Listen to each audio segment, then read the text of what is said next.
So, I watched Five Nights at Freddy's 2. It's currently streaming on Peacock if you want to watch it. I didn't care for the first movie, so I didn't go and see this in theaters.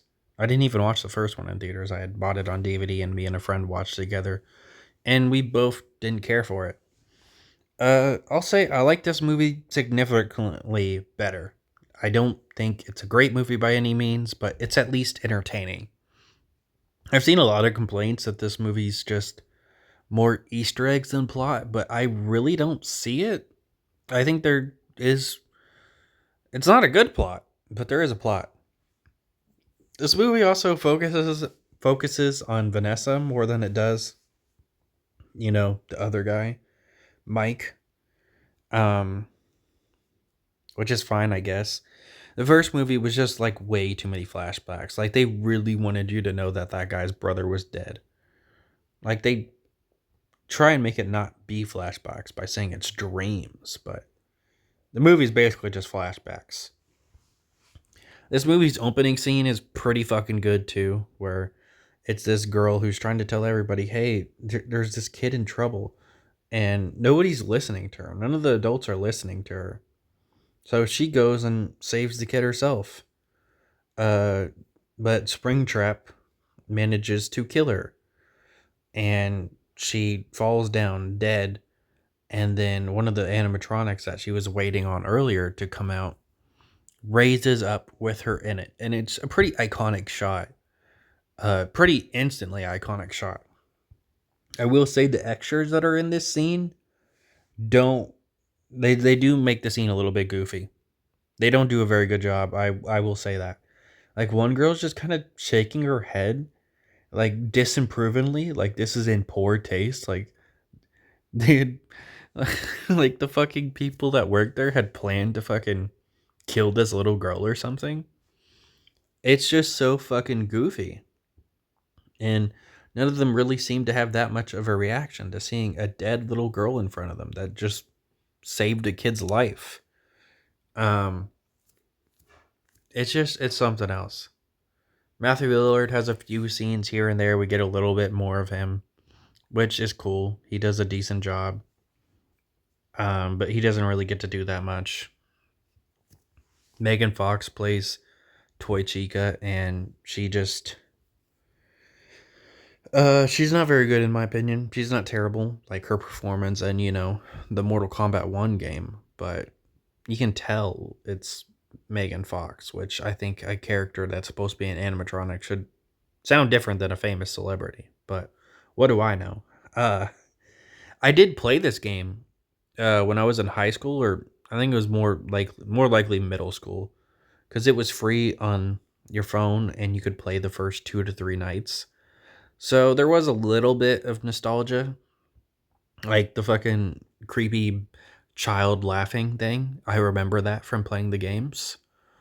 Um, they do poke fun at that game a little bit with saying that what kind of guy makes a fucking building without a door, because in that game there's not a door where the place you're at.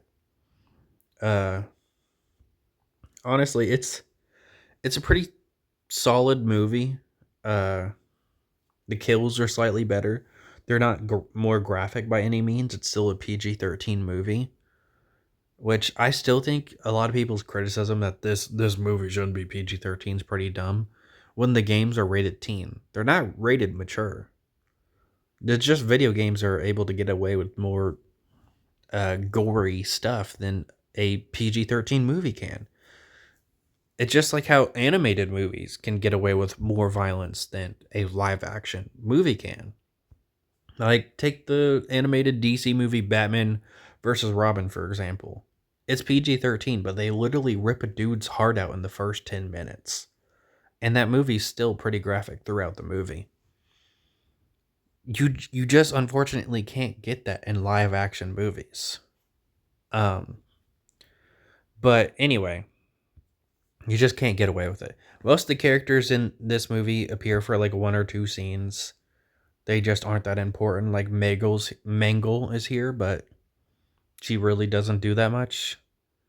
She gets like thrown through a window and then we never see her again.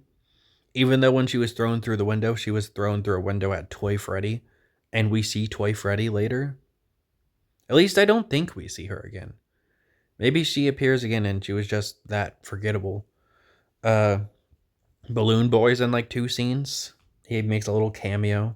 And then the second time he shows up, Mike just fucking kills him. Just rips his head off and throws it.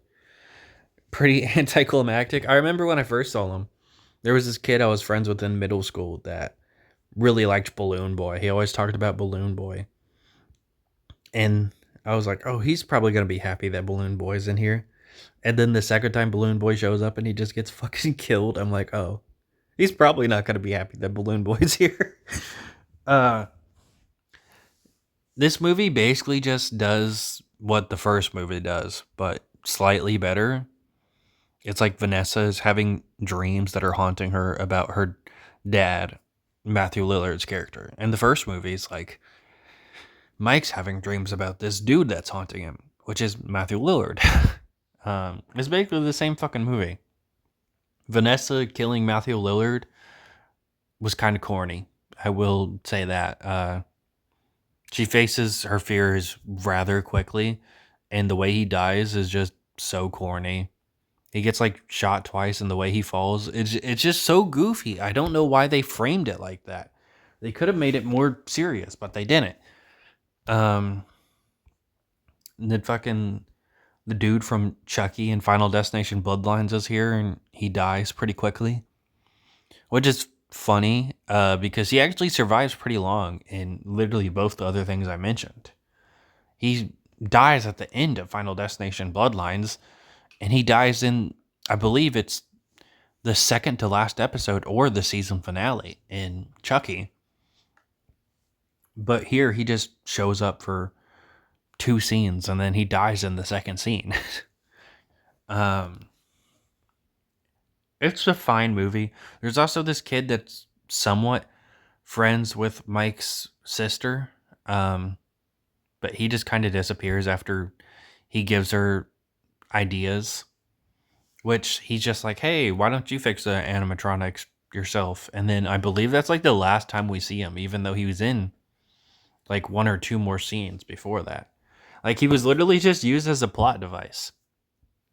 The dude Skeet Ultridge, who plays Billy Loomis in Scream 1, fucking Ghostface is here, but he doesn't get to do much. He just plays a father that's mourning his child that was also killed by Matthew Lillard.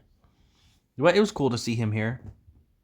Then, I believe his name in Jurassic Park 1 was like Ned Leadry or something. The guy from Jurassic Park 1 is here, and he plays like a mean teacher who's just like obsessed with winning fucking robotic fairs. Like, I guess that's the only good thing going that he has in life is children winning robotic fairs, and that their school is like undefeated or something, that they've won 3 years in a row or something like that, he says. So he literally just tries to kick Mike's sister out of the fucking place. Like, he doesn't want her to do it because he doesn't believe that she can make a good robot. And he literally breaks her robot on purpose. I don't know what that dude's problem was. I think he's more just a plot device for fucking to die. I guess they didn't get the original actor for Chica back because the original Chica comes back and kills Toy Chica but doesn't have any lines. None of the other animatronics have any lines besides one of them. And it's like supposed to be like his last words because he's dying or something. They get one of the kids back from the original movie that was in the flashbacks. The Foxy one, I believe. Well, that kind of sounds weird. But, the one that played Foxy in the first one. Anyways, like I said, it's way better than the first one. A lot of people didn't like it. They said that it was more Easter eggs than plot, but I feel like it was a decent plot. They're somewhat trying to move on from what happened. Mike's sister's trying to make friends, and she's dealing with the fact that she doesn't have her animatronic friends, but she still wants them. And there's some references to the game. Honestly, I don't know if there's any references to the game in the first one because I don't think I played the first one. Um, the movie ends with like fucking Springtrap being hinted at coming back. I will say there's one thing that I thought was really dumb. They do the typical horror movie plot in this that I really don't think fits this specific movie, where Mike doesn't believe that his sister went and saw the animatronics, that she's just a kid with an overactive imagination. It's so stupid and so forced. He gets mad at Vanessa. Dude, like, she's just a kid. Of course she thinks that. What?